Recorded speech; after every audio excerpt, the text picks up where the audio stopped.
بسم الله الرحمن الرحيم. وعن أنس أن النبي صلى الله عليه وسلم كان يوجبه إذا خرج لحاجة أن يسمع يا راشد يا نجيح. رواہ الترمذی رحمہ اللہ تعالی۔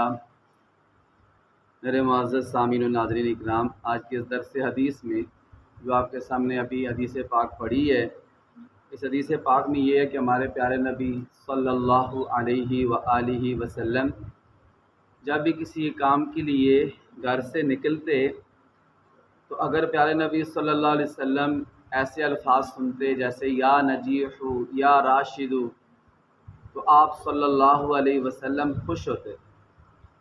یا راشدوں کا مطلب بھی ہوتا ہے کہ اے کامیاب ہونے والے، ہدایت پانے والے، اور یا نجیح کا معنی بھی ہوتا ہے کہ اے کامیاب ہونے والے۔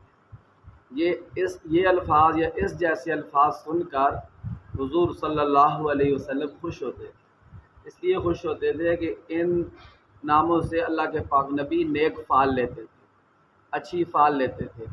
اچھی فعل کا مطلب یہ ہے کہ لفظ سنا ہے کہ اے کامیاب ہونے والے، حضور یہ فعل لیتے تھے کہ انشاءاللہ اللہ تعالیٰ کے حکم سے میں جس ارادے کے لیے، جس کام کے لیے، جس مقصد کے لیے جا رہا ہوں، اللہ تعالیٰ مجھے اس مقصد میں کامیاب ہو۔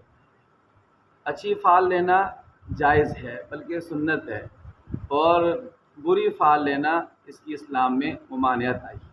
اللہ تعالیٰ ہمیں عمل کی توفیق عطا فرمائے۔ ربنا تقبل منا انک انت